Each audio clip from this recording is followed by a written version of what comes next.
होगी, उस किताब में भी लिखा होगा इंटरनेट एड्रेसेस। इंटरनेट एड्रेसेस का मतलब है कि जब आप इंटरनेट चलाते हैं या कोई भी इंटरनेट से आप जुड़े या आपका कंप्यूटर जुड़े, तो हम क्या जुड़ेंगे, जुड़ता है कंप्यूटर ही। ठीक है, उससे जुड़ करके यूजर इस्तेमाल करता है। हम बता देंगे कहाँ पे है वो, आप पहले इसको देखो। ठीक है। On the internet every computer, every person and every resource has its own address. Internet पे हर कंप्यूटर या हर इंसान, ये जो भी उसके जराए होंगे जिसको भी आप उससे जुड़ेंगे, उसका अपना क्या होता है, पता होगा। Every computer on the internet had its own unique name because internet computers are sometimes referred to as host. These unique names are called host. Every computer on the internet, internet का हर computer, उसका अपना एक unique नाम है। जैसे हम जुड़ेंगे तो जैसे ही हमने इंटरनेट के नेटवर्क से अपना राब्ता किया, तो हमारी शनाख्त के लिए एक स्पेशल नाम हमारे कंप्यूटर को मिलेगा। Because internet computers are sometimes referred to as host, कभी कभी इंटरनेट को जो कंप्यूटर हैं उनको होस्ट कहा जाता है। तो these unique names are called host name। ये यूनिक नेम को क्या कहा जाएगा, होस्ट नेम का, नेम का लफ्ज से जुड़ जाएगा। कल के डेट में बताया था DNS, domain name system. Host name are part of a system called DNS. The domain name system, DNS is a system that allows us to give a unique name to every computer on the internet।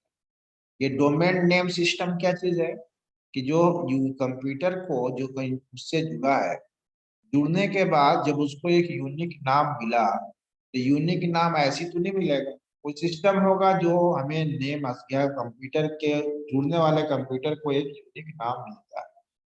तो जो unique नाम देने वाला है, उसी system का नाम क्या रखा है इन्होंने, डोमेन नेम सिस्टम। तो domain name system allow us to give a unique name, वो यूनिक नेम देता है to every computer on the internet, internet के हर कंप्यूटर।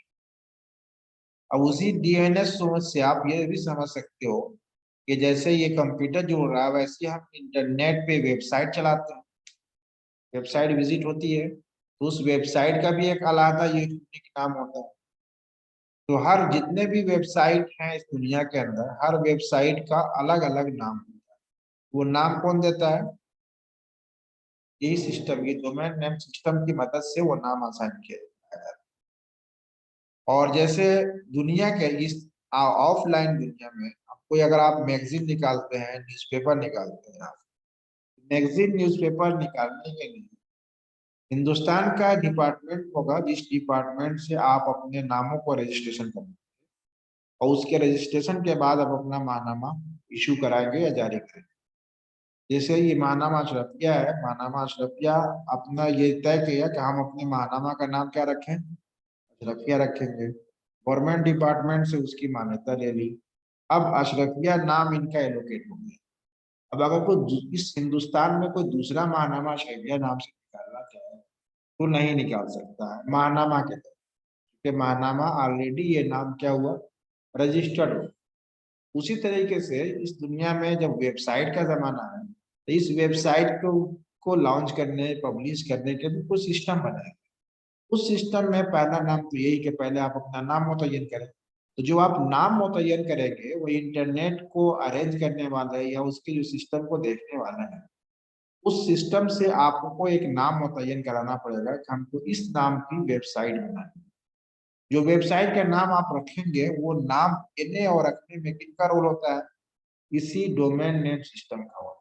अगर आप जिस नाम की वेबसाइट आप रखोगे, वो नाम अगर ऑलरेडी कहीं पर यूज हो रहा है पूरी दुनिया में, माहनामा तो सिर्फ हिंदुस्तान के अंदर हमारा है, यहाँ पे न यूनिक नाम का मतलब क्या होगा, पूरी दुनिया के अंदर, कि पूरी दुनिया में आपका नाम यूनिक रहना चाहिए, मुनफरिद रहना चाहिए, वो नाम कोई दूसरा बंदा यूज ना कर रहा हो।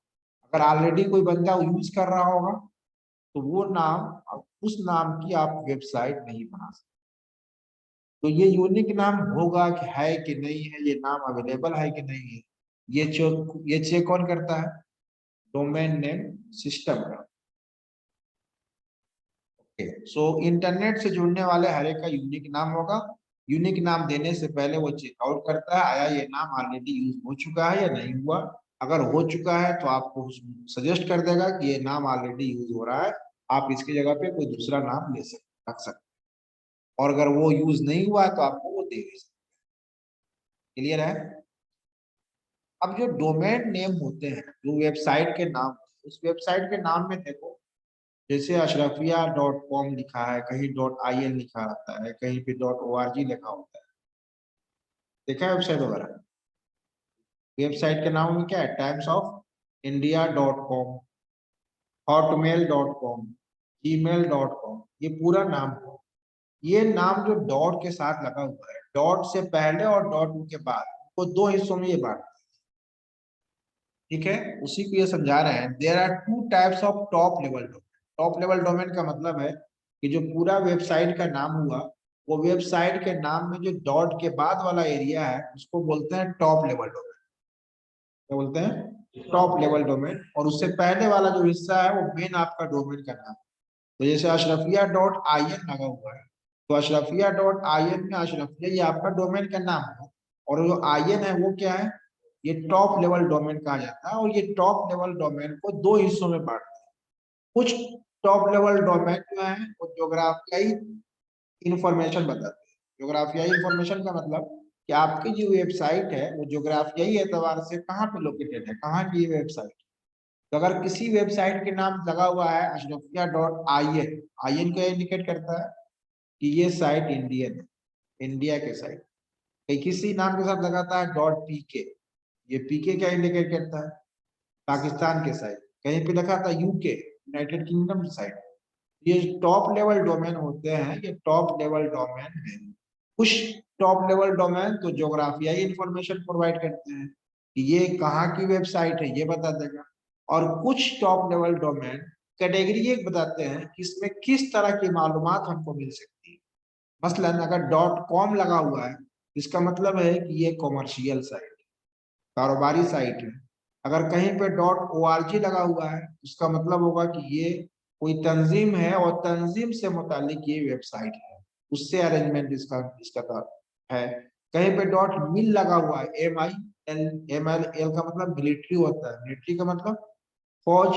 फौज से रिलेटेड अगर कुछ मालूमात है किसी वेबसाइट में, तो अपने टॉप लेवल डोमेन में .mil लगाए रहते हैं।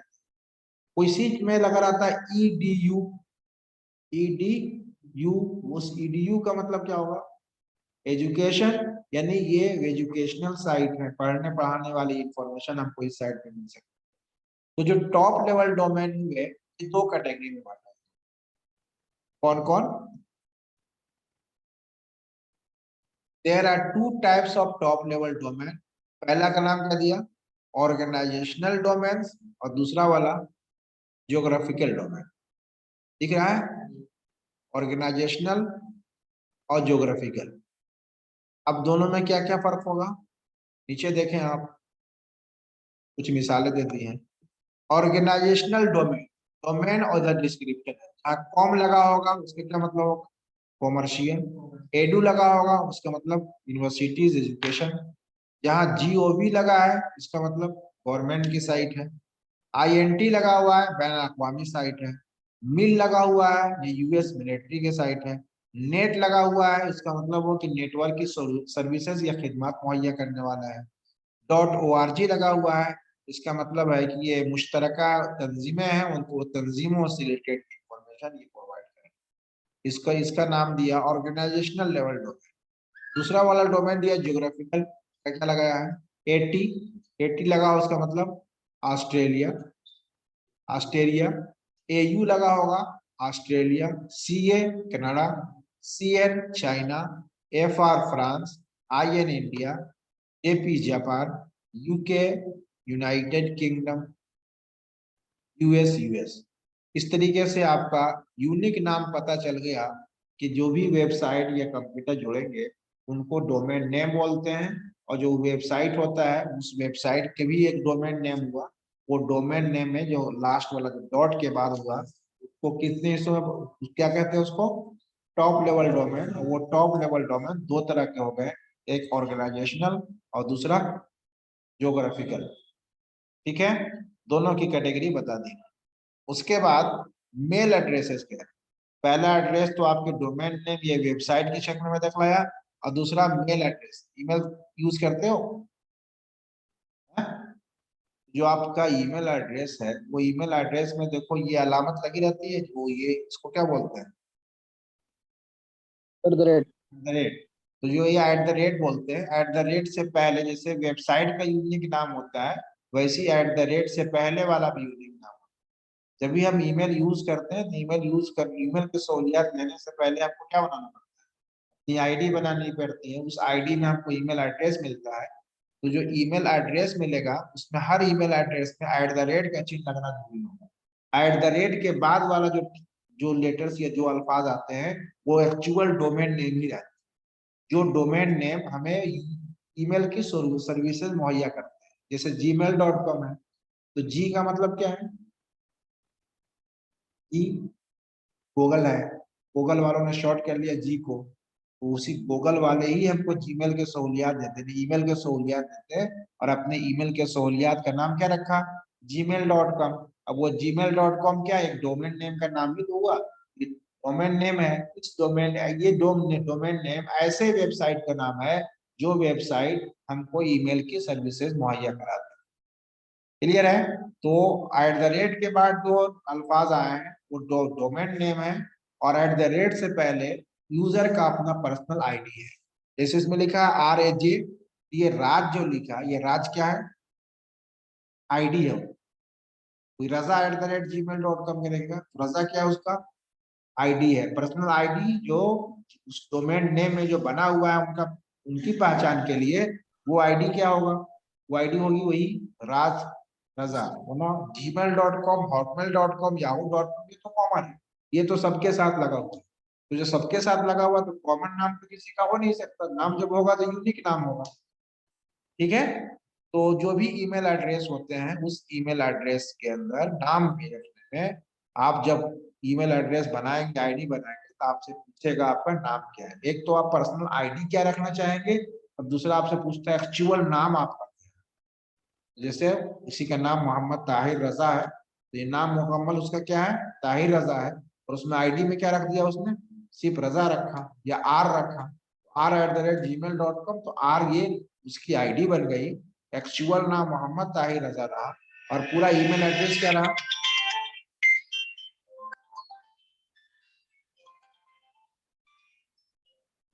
हेलो, अस्सलाम।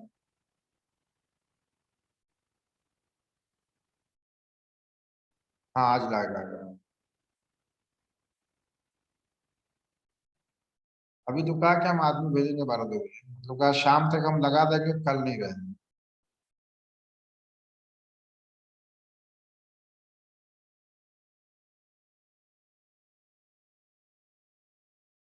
हाँ मेन वाले ऊपर वाले में कर देगा। मगर इन्वर्टर को देख लीजिएगा, इन्वर्टर पे चलेगा एक जनरल, अगर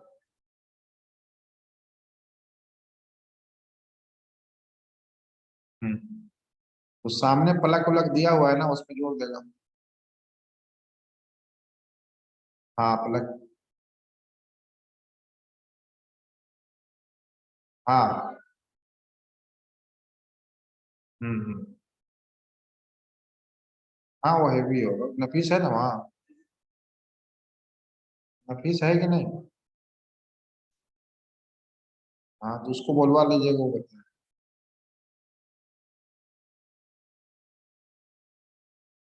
नहीं, वो कहा है कि हम शाम तक कर दें।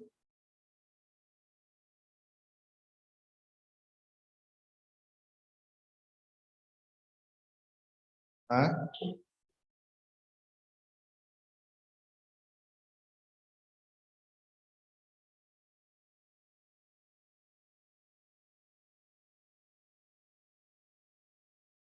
ऊपर में, वो कह रहा था हम पतला ले आएंगे बना दें।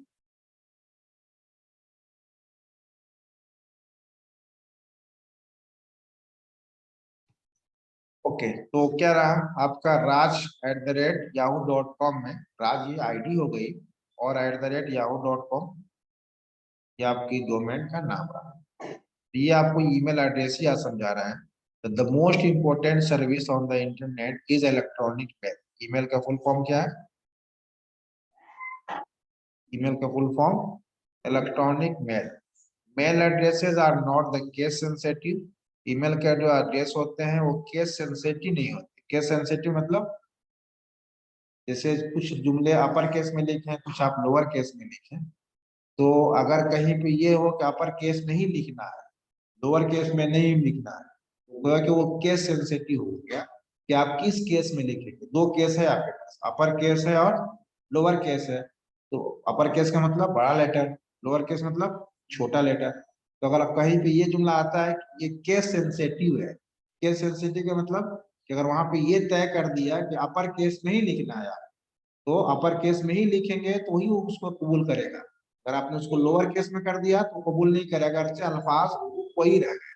तो अगर उसने कहा कि ये केस सेंसिटिव है, तो बनाने के वक्त केस सेंसिटिव होने की सूरत में अगर आपने रजा कैपिटल में लिखा था और यूज करने के वक्त आपने रजा लिख दिया स्मॉल में, तो दोनों में फर्क हो गया, एक कैपिटल में हो गया, एक स्मॉल में हो गया।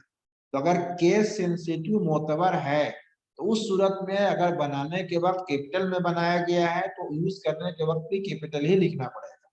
लेकिन अगर केस सेंसिटिव मोतबर नहीं है, उस सूरत में क्या होगा, बनाने के वक्त आप स्मॉल में लिखे हो या कैपिटल में लिखे हो, आप किसी भी सूरत में लिख सकते हैं, किसी में आप इस्तेमाल यूज कर सकते हैं।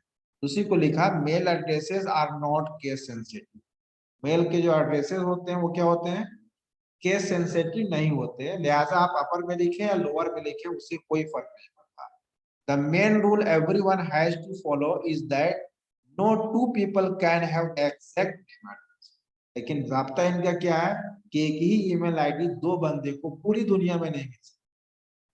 ठीक है, अगर एक आईडी किसी ने बना लिखा है पूरी दुनिया के अंदर, तो जब भी वो दूसरा बंदा बनाएगा तो कुछ ना कुछ एक पॉइंट का ही सही उसमें फर्क जरूर देगा।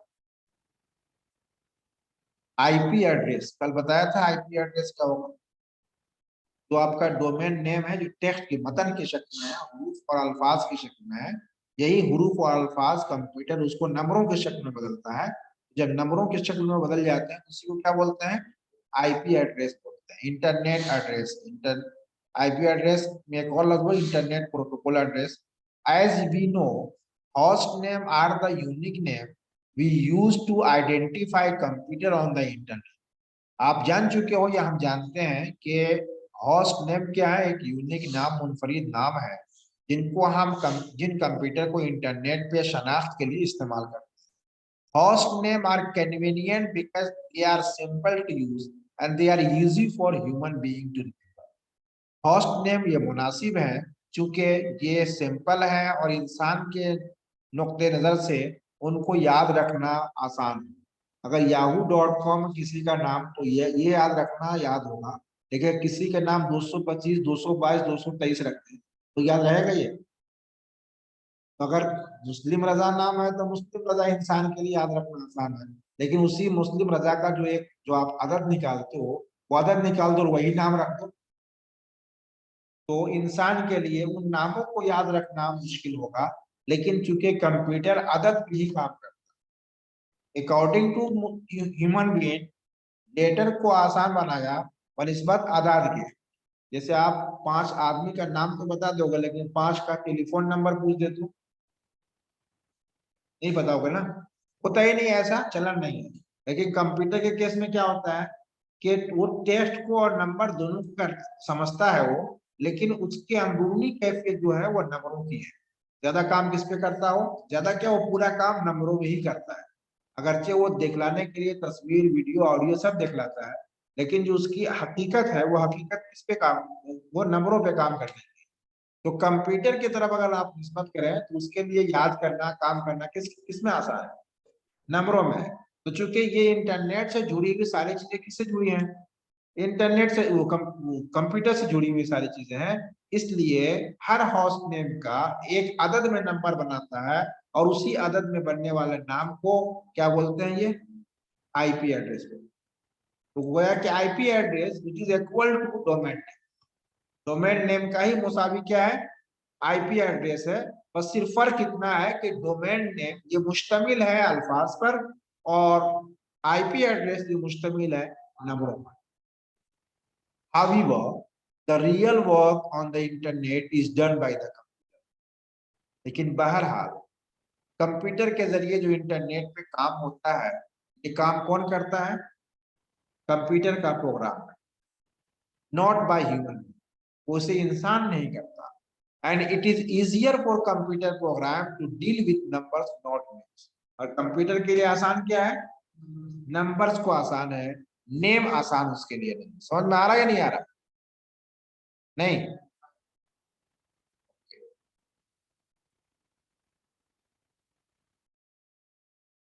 तो नेम, जब नंबर, नेम उसके लिए आसान नहीं है, नंबर आसान है, तो वो नंबर के साथ काम करेगा। अब रहा आपका ये, consider the following 32 bit address which is broken into 4 octets. अब जो आईपी एड्रेस बनता है, कंप्यूटर जो बनाता है वो आईपी एड्रेस, तो जैसे अब उसमें बताया यूनिक नेम में कि यूनिक नेम जो होता है आपका डोमेन नेम होगा, फिर तो आगे में टॉप लेवल डोमेन बनेगा, वो टॉप लेवल दो तरह का होगा। इसी तरीके से ईमेल एड्रेस आप बनाएंगे तो ईमेल एड्रेस में आपको एक आईडी रखनी पड़ेगी, फिर @ लगेगा, फिर आपका वो डोमेन नेम होगा जिसकी आप सर्विस यूज करेंगे। ठीक है, वो तो आपका ये होस्ट नेम और डोमेन नेम का एनालिसिस किया गया। आईपी एड्रेस जब बनेगा तो आईपी एड्रेस कैसा बनेगा, कितने नंबर उसमें हम यूज करेंगे, उसका बताया आईपी एड्रेस जो बनेगा उसकी बेसिक फॉर्मेट जो होते हैं वो 4 हिस्सों में बने, और हर हिस्से को क्या बोलते हैं, ऑक्टेट बोलते हैं। क्या बोलेंगे, ऑक्टेट बोलेंगे। और वो ऑक्टेट क्या है, जैसे एक नाम देख ले, 192, फिर एक फर्स्ट पैदा करने के लिए डॉट लगाया, 167, फिर एक फर्स्ट पैदा किया, एक फिर फर्स्ट पैदा किया, कहाँ पे किया, 160। ये जो डॉट डॉट लगे ये फासिल है, क्या है, ये फासिल है। फर्स्ट पैदा करते हैं एक से दूसरे हिस्से में, गोया कि कितने हिस्से बनेंगे, 4 हिस्से बनेंगे। उसी हिस्से को अपनी जबान में क्या नाम दे रहे हैं, ऑक्टेट का है। क्या कहेंगे, ऑक्टेट कहेंगे। गोया कि 4 ऑक्टेट पर 4 हिस्सों पे मुश्तमिल एक आईपी एड्रेस होता है। और जो नंबर होते हैं ये नंबर 0 से लेके 255 तक, 255 से बाद 257 नंबर आपको नहीं मिलेगा। ठीक है, तो जैसे ए से लेकर दुनिया में जितने भी हरूफ हैं, जितने भी अल्फाज हम इस्तेमाल करते हैं, अगर अंग्रेजी के अल्फाज हैं तो कितने पे मुश्तमिल हो सकता है, ए से लेके जेड 26 पे तो मुश्तमिल होगा, 27वां नहीं ना है इनके पास। उसी तरीके से जो ये आईपी एड्रेस जनरेट होते हैं, ये आईपी एड्रेस 0 से लेकर 255 तक का नंबर इन्होंने रिजर्व रखा। 256 के बाद 57, 58, 256, 257 ये नहीं हो सकता। जो नंबर बनेंगे वो कहां तक आएंगे, 0 से लेके 255 तक के आएंगे। Maximum number each octet can have is 255। Maximum number कहां तक जाएगा, 255 तक। Therefore the lowest address can be, जो सबसे नंबर कम के एतबार से दिया जाए कितना हो सकता है, 00040 हो सकते हैं फसल के साथ, और हाईएस्ट कितना जा सकता है, 255, 255, 255, 255, 256 तो नहीं ना होगा, नहीं होगा, क्योंकि उन्होंने रेंज क्या बताया, 0 से लेके 255 तक का। ये आईपी एड्रेस हो गई। तो गोया कि उन्होंने 3 बातें खास तौर से बता दी। जो भी इंटरनेट से जुड़ेगा, खा वो इंटरनेट कंप्यूटर जुड़े या उस कोई वेबसाइट जुड़े, हर एक का क्या होगा, एक यूनिक नाम है। वो यूनिक जो नेम होगा उसको नाम क्या कहा, उसको डोमेन नेम बोलते हैं। वही डोमेन नेम वेबसाइट की शक्ल में। वो डोमेन नेम 2 हिस्सों में बांटते हैं, एक हिस्सा डॉट से पहले और दूसरा हिस्सा डॉट के बाद। जो डॉट के बाद वाला हिस्सा है उसको क्या बोलते हैं, टॉप लेवल डोमेन। वो टॉप लेवल डोमेन 2 हिस्सों में बटे, एक को क्या बोलेंगे, जोग्राफिकल, और दूसरा ऑर्गेनाइजेशनल। यहाँ पे ऑर्गेनाइजेशनल है वो कैटेगरीज इंफॉर्मेशन के अकॉर्डिंग बताएंगे, इस तरह की इंफॉर्मेशन आपको इस पे मिलेगी। ज्योग्राफियाई जो होंगे वो इलाकाई एतबार से आपको मालूम होगा। उसी तरीके से जो ईमेल एड्रेसेस होते हैं उनका भी एक यूनिक नाम होता है। हर ईमेल एड्रेस में @ का होना जरूरी होता है। @ से पहले यूजर का अपना आईडी होती है, और @ के बाद डोमेन का नाम होता है जिस डोमेन नेम की आप सर्विस यूज कर रहे हैं। ठीक है, फिर जो भी आपका डोमेन नेम बनता है, इस डोमेन नेम का एक मुसावी नंबर जनरेट होता है। उस मुसावी नंबर को हम इंटरनेट के जबान में क्या बोलते हैं, आईपी एड्रेस बोलते हैं। हर आईपी एड्रेस के 4 ऑक्टेट होते हैं। उस 4 ऑक्टेट में 0 से लेकर 255 तक के नंबर होंगे और उन्हीं नंबरों के बीच में फर्स्ट पैदा करने के लिए डॉट का इस्तेमाल किया जाए। क्लियर है? If a US network is connected to internet, the network address has to be allocated by the Internet Network Information Center, a body which distribute network numbers. ये NIC, ये इंटरनेट नेटवर्क इंफॉर्मेशन सेंटर है। जब भी उस US network से हम जुड़ते हैं तो कौन कौन जुड़ा है, कौन कौन सी सर्विस लिया, वो इसका इंफॉर्मेशन प्रोवाइड करता है। ये है करा।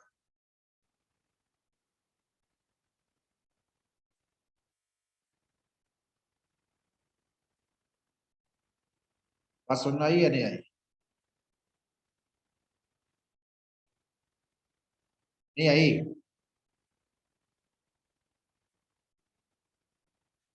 बोल भाई।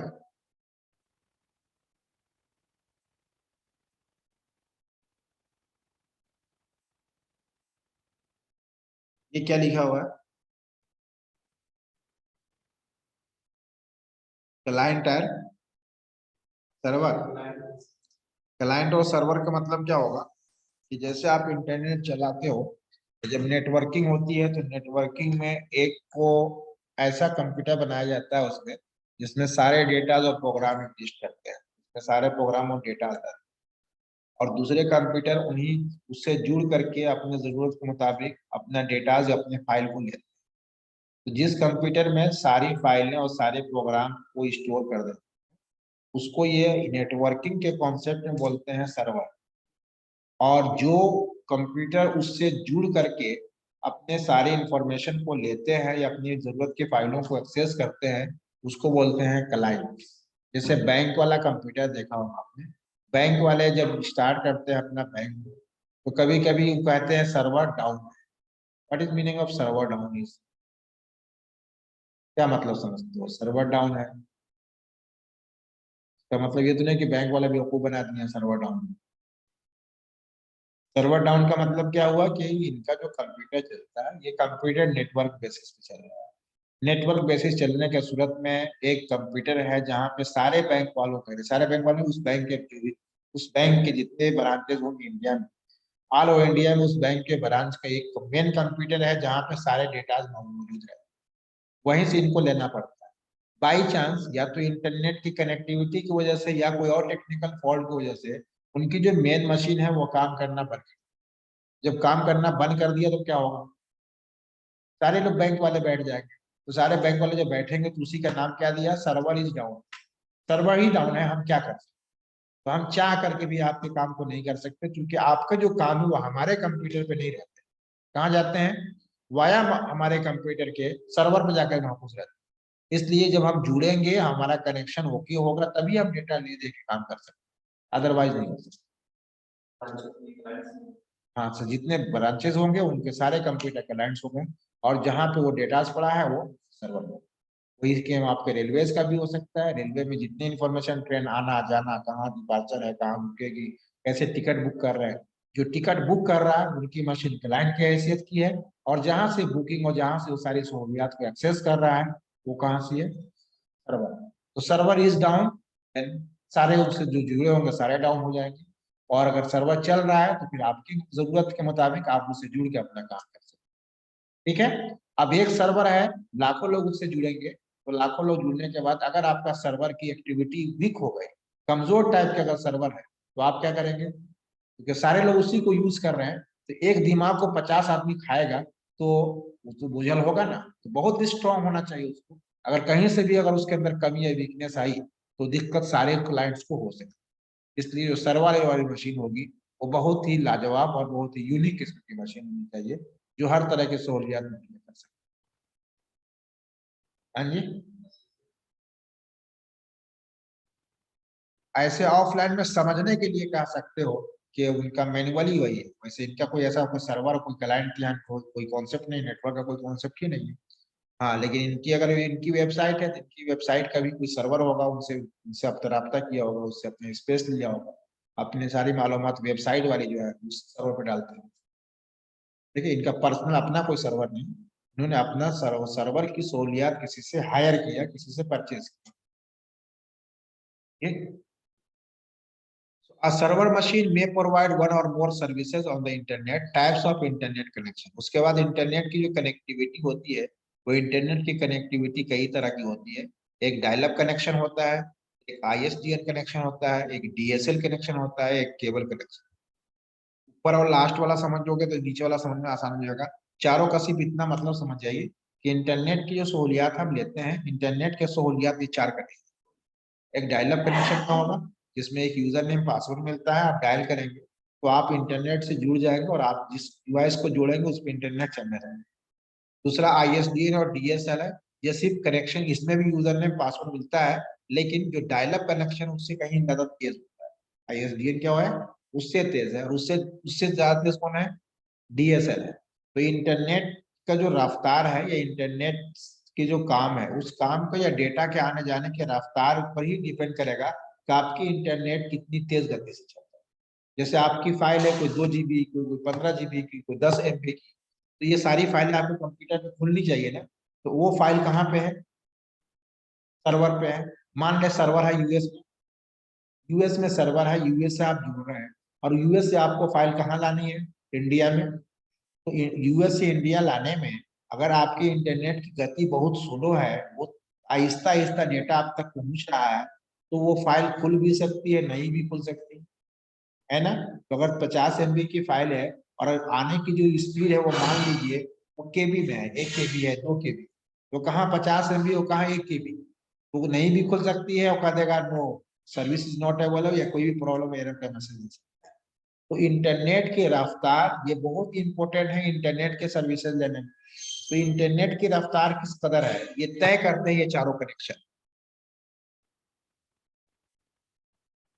चारों कनेक्शन ये तय करेंगे कि आपकी इंटरनेट की सर्विसेज किसमें है। तो सबसे नंबर 1 पे जिसको लिखा है, इसकी रफ्तार थोड़ी सुस्त होती है। उससे तेज कौन है, आईएसडीएन है, और उससे ज्यादा तेज डीएसएल है, और जब सबसे लास्ट में वो केबल है। आज की डेट में जो इंटरनेट का सर्विस प्रोवाइड करने वाला है, तो जब बजाते हैं वो केबल बिछवाते हैं, और केबल से ही सर्विस।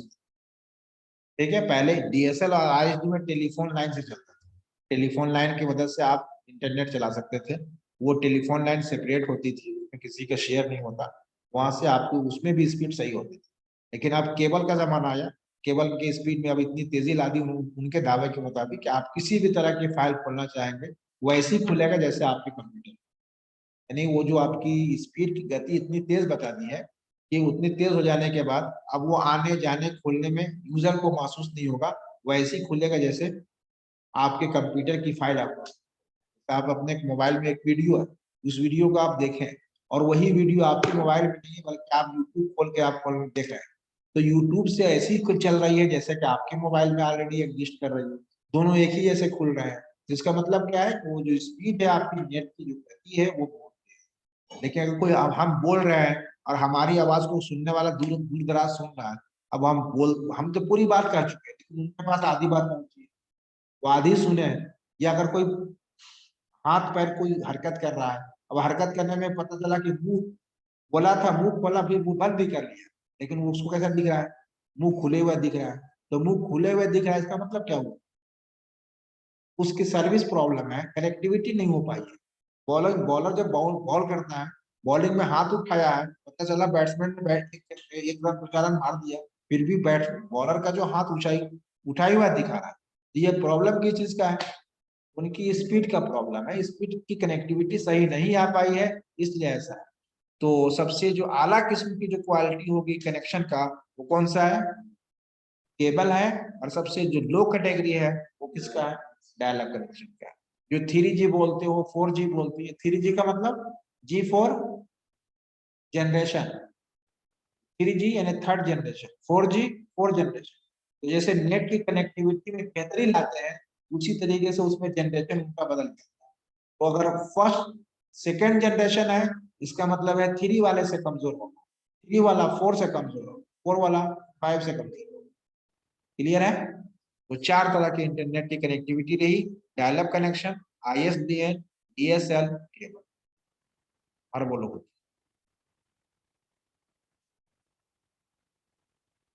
ठीक है, इतना ही रखो। एक दो रोज के बाद प्रैक्टिकल शुरू होगा इंटरनेट का, कुछ वेब पेज और वेबसाइट बनाना सीखेंगे। लेकिन कल से क्लासेस आपकी ऑफ रहेगी, हम नहीं रहे, कुछ दिन गायब हो जाएंगे हम, काम है। उसके बाद इंशाल्लाह फिर